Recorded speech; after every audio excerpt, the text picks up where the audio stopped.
Mr. Klein's Story Time. Hello, my name is Mr. Klein.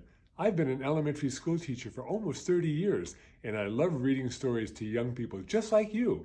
In fact, I've got a great story that I'd like to share with you right now. So let's get started. The Enormous Crocodile by Roald Dahl, illustrated by Quentin Blake. The Enormous Crocodile. In the biggest, brownest, muddiest river in Africa, two crocodiles lay with their heads just above the water. One of the crocodiles was enormous. The other was not so big. "Do you know what I would like for my lunch today?" the enormous crocodile asked. "No," the not-so-big one said. "What?" The enormous crocodile grinned, showing hundreds of sharp white teeth. "For my lunch today," he said, "I would like a nice, juicy little child." "I never eat children," the not-so-big one said. "Only fish." "Ho, ho, ho!" cried the enormous crocodile. "I'll bet if you saw a fat, juicy little child paddling in the water over there at this very moment, you'd gulp him up in one gollop." "No, I wouldn't," the not-so-big one said. "Children are too tough and chewy. They are tough and chewy and nasty and bitter." "Tough and chewy!" cried the enormous crocodile. "Nasty and bitter! What awful tommy-rot you talk! They are juicy and yummy." "They taste so bitter," the not-so-big one said. "You have to cover them with sugar before you can eat them." "Children are bigger than fish," said the enormous crocodile. "You get bigger helpings." "You are greedy," the not-so-big one said. "You're the greediest croc in the whole river." "I'm the bravest croc in the whole river," said the enormous crocodile. "I'm the only one who dares to leave the water and go through the jungle to the town to look for little children to eat." "You've only done that once," snorted the not-so-big one. "And what happened then? They all saw you coming and ran away." "Ah, but today when I go, they won't see me at all," said the enormous crocodile. "Of course they'll see you," the not-so-big one said. "You're so enormous and ugly, they'll see you from miles away." The enormous crocodile grinned again, and his terrible sharp teeth sparkled like knives in the sun. "Nobody will see me," he said, "because this time I've thought up secret plans and clever tricks." "Clever tricks?" cried the not-so-big one. "You've never done anything clever in your life. You're the stupidest croc on the whole river." "I'm the cleverest croc on the whole river," the enormous crocodile answered.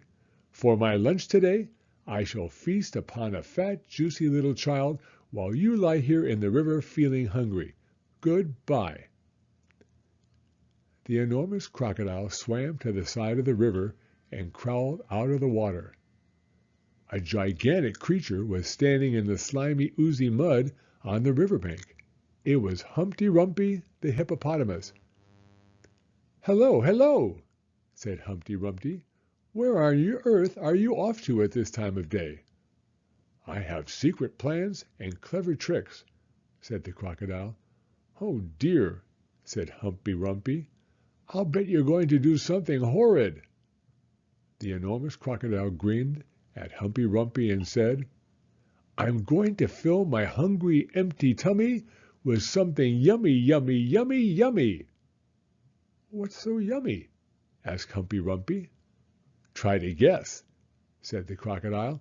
"It's something that walks on two legs." "You don't mean," said Humpy-Rumpy, "you don't really mean you're going to eat a little child?"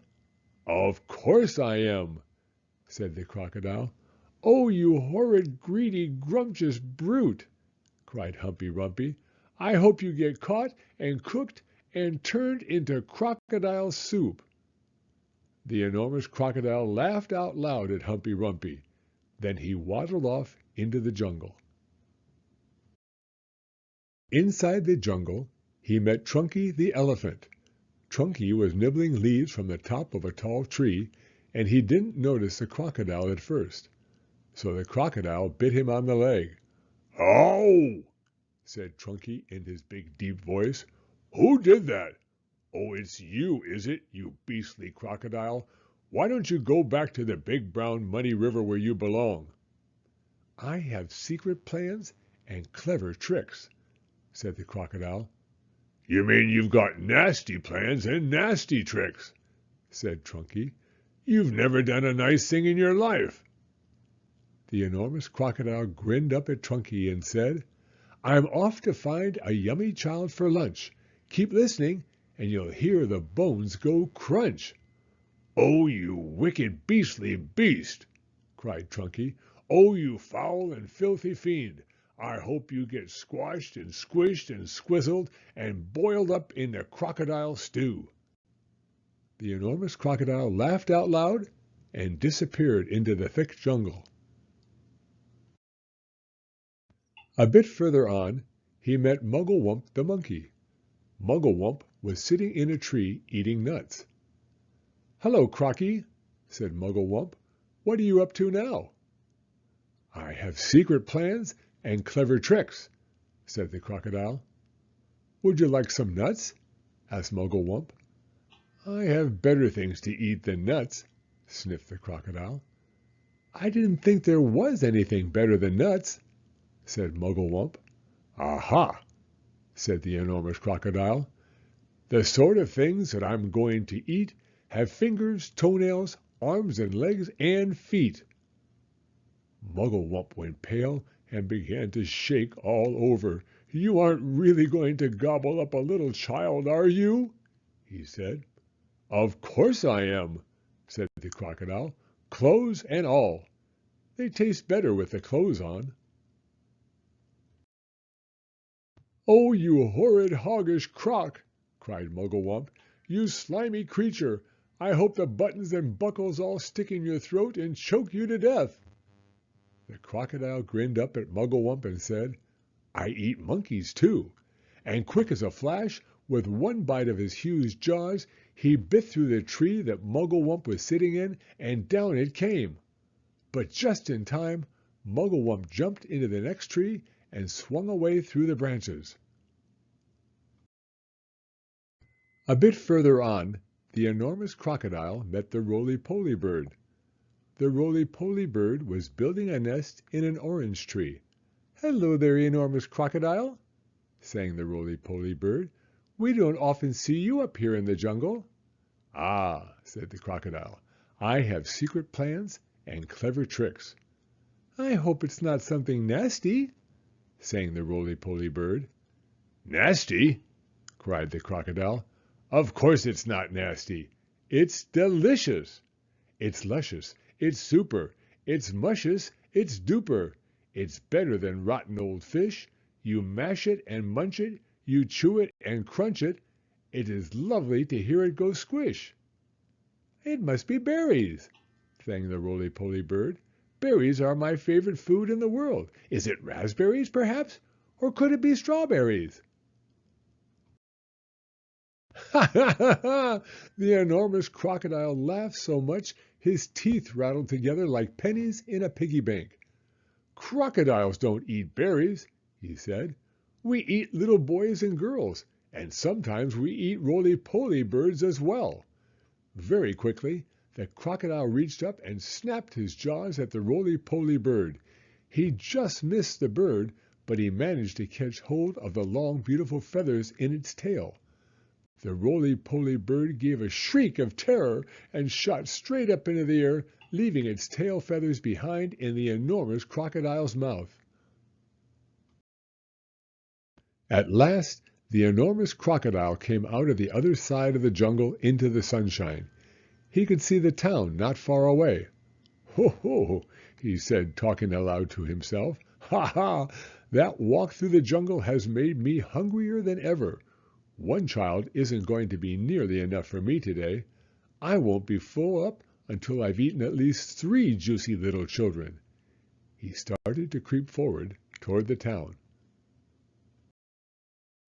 The enormous crocodile crept over to a place where there were a lot of coconut trees. He knew that children from the town often came here looking for coconuts. The trees were too tall for them to climb, but there were always some coconuts on the ground that had fallen down. The enormous crocodile quickly collected all the coconuts that were lying on the ground. He also gathered together several fallen branches. "Now for clever trick number 1," he whispered to himself.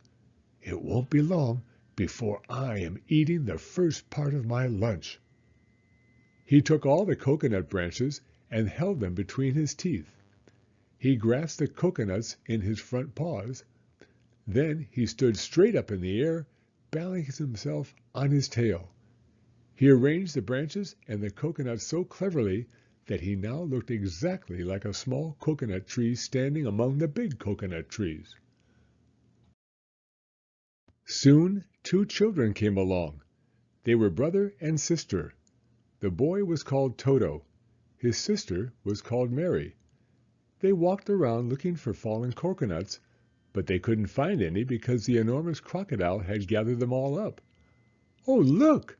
cried Toto. "That tree over there is much smaller than the others, and it's full of coconuts. I think I could climb that one quite easily if you help me up the first part." Toto and Mary ran toward what they thought was a small coconut tree. The enormous crocodile peered through the branches, watching them as they came closer and closer. He licked his lips. He began to dribble with excitement. Suddenly, there was a tremendous whooshing noise. It was Humpy-Rumpy the hippopotamus. He came crashing and snorting out of the jungle. His head was down low, and he was galloping at a terrific speed. "Look out, Toto!" shouted Humpy-Rumpy. "Look out, Mary! That's not a coconut tree. It's the enormous crocodile, and he wants to eat you up." Humpy-Rumpy charged straight at the enormous crocodile. He caught him with his giant head and sent him tumbling and skidding over the ground. "Ow-wee!" cried the crocodile. "Help! Stop! Where am I?" Toto and Mary ran back to the town as fast as they could. But crocodiles are tough. It is difficult for even a hippopotamus to hurt them.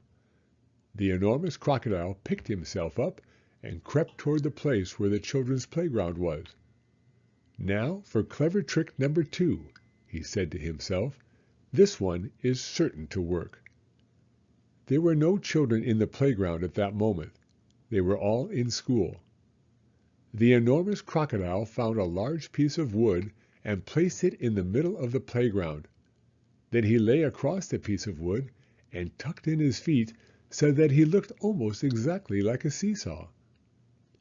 When school was over, the children all came running into the playground. "Oh, look!" they cried. "We've got a new seesaw!" They all crowded around shouting with excitement. "I'll go first!" "I'll get on the other end!" "I want to go first!" "So do I! So do I!" Then a girl who was older than the others said, "It's rather a funny, knobbly sort of seesaw, isn't it? Do you think it will be safe to sit on?" "Of course it will," the others said. "It looks strong as anything." The enormous crocodile opened one eye just a tiny bit and watched the children who were crowding around him. Soon, he thought, one of them is going to sit on my head. Then I will give a jerk and a snap, and after that it will be yum, yum, yum. At that moment, there was a flash of brown and something jumped into the playground and hopped up onto the top of the swings. It was Muggle-Wump the monkey. "Run!" Muggle-Wump shouted to the children. "All of you, run, run, run! That's not a seesaw. It's the enormous crocodile, and he wants to eat you up." The children screamed and ran for their lives. Muggle-Wump disappeared back into the jungle, and the enormous crocodile was left all alone in the playground. He cursed the monkey and waddled back into the bushes to hide. "I'm getting hungrier and hungrier," he said. "I shall have to eat at least 4 children now before I'm full up." The enormous crocodile crept around the edge of the town, taking great care not to be seen. He came to a place where they were getting ready to have a fair. There were slides and swings and dodgem cars and people selling popcorn and cotton candy. There was also a big merry-go-round. The merry-go-round had marvelous wooden creatures for the children to ride on. There were white horses and lions and tigers and mermaids with fishtails and fearsome dragons with red tongues sticking out of their mouths. "Now for clever trick number 3, said the enormous crocodile, licking his lips. When no one was looking, he crept up onto the merry-go-round and put himself between a wooden lion and a fearsome dragon. He sat up a bit on his back legs, and he kept very still. He looked exactly like a wooden crocodile on the merry-go-round. Soon all sorts of children came flocking into the fair. Several of them ran toward the merry-go-round. They were very excited. "I'm going to ride on a dragon," cried one. "I'm going on a lovely white horse," cried another. "I'm going on a lion," cried a third one. And one little girl, whose name was Jill, said, "I'm going to ride on that funny old wooden crocodile." The enormous crocodile kept very still, but he could see the little girl coming toward him. "Yummy, yum, yum," he thought. "I'll gulp her up easily in one gallop." Suddenly there was a swish and a swoosh, and something came swishing and swooshing out of the sky. It was the Roly-Poly Bird. He flew round and round the merry-go-round singing, "Look out, Jill! Look out! Look out! Don't ride on that crocodile!" Jill stopped and looked up. "That's not a wooden crocodile," sang the Roly-Poly Bird. "It's a real one. It's the enormous crocodile from the river, and he wants to eat you up." Jill turned and ran. So did all the other children. Even the man who was working the merry-go-round jumped off it and ran away as fast as he could. The enormous crocodile cursed the Roly-Poly Bird and waddled back into the bushes to hide. "I'm so hungry now," he said to himself. "I could eat 6 children before I'm full up." Just outside the town, there was a pretty little field with trees and bushes all around it. This was called the picnic place. There were several wooden tables and long benches, and people were allowed to go there and have a picnic at any time. The enormous crocodile crept over to the picnic place. There was no one in sight. "Now for clever trick number 4, he whispered to himself. He picked a lovely bunch of flowers and arranged it on one of the tables. From the same table, he took away one of the benches and hid it in the bushes. Then he put himself in the place where the bench had been. By tucking his head under his chest and by twisting his tail out of sight, he made himself look very much like a long wooden bench with 4 legs. Soon 2 boys and 2 girls came along carrying baskets of food. They were all from one family, and their mother had said they could go out and have a picnic together. "Which table shall we sit at?" said one. "Let's take the table with the lovely flowers on it," said another. The enormous crocodile kept as quiet as a mouse. "I shall eat them all," he said to himself. "They will come and sit on my back, and I will swizzle my head around quickly, and after that it'll be squish, crunch, gollop." Suddenly, a big, deep voice from the jungle shouted, "Stand back, children! Stand back! Stand back!" The children stopped and stared at the place where the voice was coming from. Then, with a crashing of branches, Trunky the elephant came rushing out of the jungle. "That's not a bench you were going to sit on," he bellowed. "It's the enormous crocodile, and he wants to eat you all up." Trunky trotted over to the spot where the enormous crocodile was standing, and quick as a flash, he wrapped his trunk around the crocodile's tail and hoisted him up into the air. "Hey, let me go!" yelled the enormous crocodile, who was now dangling upside down. "Let me go! Let me go!" "No," Trunky said. "I will not let you go. We've all had quite enough of your clever tricks." Trunky began to swing the crocodile round and round in the air. At first he swung him slowly. Then he swung him faster and faster and faster and faster still. Soon the enormous crocodile was just a blurry circle going round and round Trunky's head. Suddenly, Trunky let go of the crocodile's tail, and the crocodile went shooting high up into the sky like a huge green rocket. Up and up he went, higher and higher, faster and faster. He was going so fast and so high that soon the earth was just a tiny dot miles below. He whizzed on and on. He whizzed far into space. He whizzed past the moon. He whizzed past stars and planets until at last, with the most tremendous bang, the enormous crocodile crashed headfirst into the hot, hot sun, and he was sizzled up like a sausage. The end. Thank you for coming to Storytime.